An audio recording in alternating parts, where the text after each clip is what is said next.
Although Justin and I talked for maybe 3 hours or so, we covered a lot of topics, but I thought, hey, let's give you a little sneak peek, let you eavesdrop on a bit of our conversation. Conversation was wide-ranging, but this is just a little piece and a grand experiment on using very simple equipment. So, enjoy. All right, man. Oh. That's how it rolls. Yeah. So hey, this is pretty exciting. We're testing out some new equipment. iPads, coffees, iPhones. We're rolling. I got no coffee in there, so it's just a fake coffee. Hey man, I got your coffee right here. So let's talk a little bit about what your. Does this mess people up? Like knowing that you're being on something to talk. Yeah. Let's talk a little bit about your project. Which project for film? Well, you're gearing up with a website and a logo. Where are we at? So for my website, I've been working on it, doing like a WordPress back end, trying to build something that really. There's a lot of production companies and studios that they'll do your wedding, we'll shoot some photos, but I wanted to build a site that reflected the story of projects. So I've been trying to chisel out something that really can convey to people that I'm more about storytelling with my projects rather than. So what are all the buttons on the top of the site going to be? So there's, like for instance, there's the home button, which is the home page.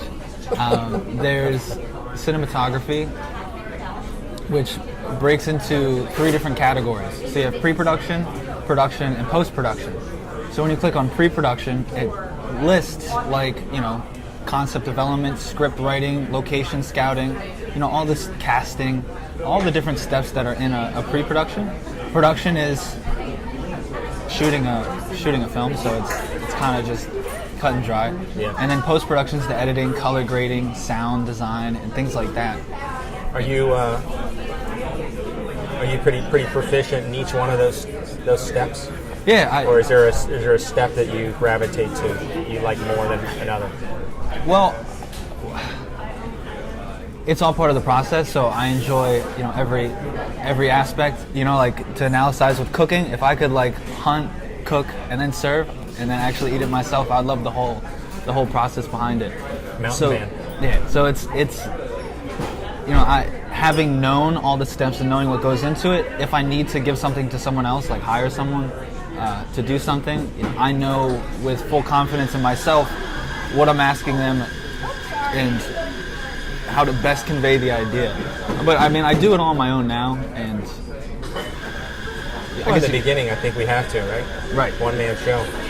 Like I got my personal iPad, my telephone, and that's all we got. Yeah. And it's enough. It is. Sometimes you can go overboard.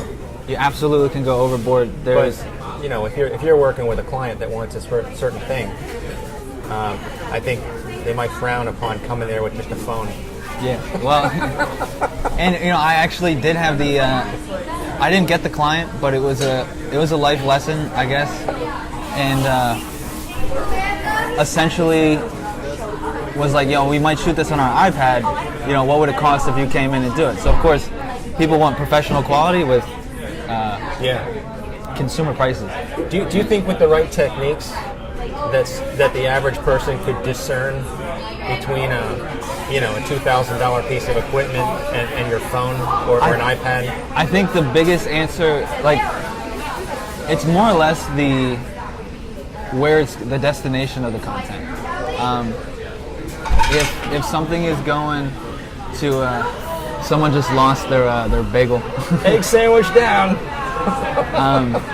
I think it kind of if something's just going on Facebook, a lot of times people are posting phone content, so you can kind of hide things. I know with even some of the companies I work with, we'll shoot professional stuff, but we'll also shoot Instagram stuff right from the phone because there's no sense to overdevelop or put more production in something that doesn't need it. You know, if someone's only going to watch something for 5 seconds, what's 10 grand going to be for that file? Right. Unless you can batch something. You know, if they spend a lot of money for some content, you can chop it all up, Right. and then put out a lot of pieces. Yeah. Like even like big brands, like if Doritos did a commercial that like someone shot on an iPhone and it went viral, they're gonna want to do that because it's easier for those things to go viral rather than a $75,000 production. Yeah. Awesome. So your website is 50% complete. Where are you at in this? Do you have a deadline? Yeah, my deadline is April 17th. I think that's the third week in April. Okay. I'm working with my graphic designer who's working on my logo. That's a whole nother adventure. A lot of revisions, a lot of communication. So once that's done, that allows me to then start doing like the business cards, and you kind of have to wait for that step. But the site's being built. I'd say the site, in terms of a coding, it's maybe 75.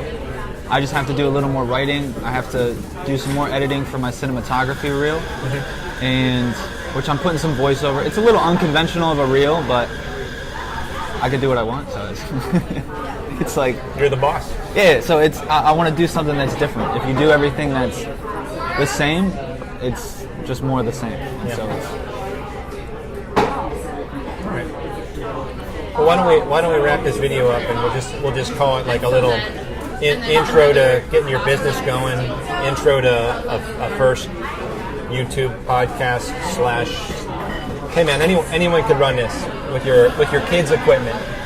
So, and I promise to grow a beard back. All right, well, thank you so much. Thanks, dude. Yeah.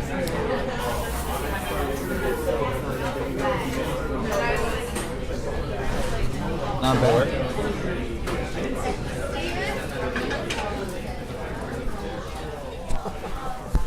That's pretty slick. I think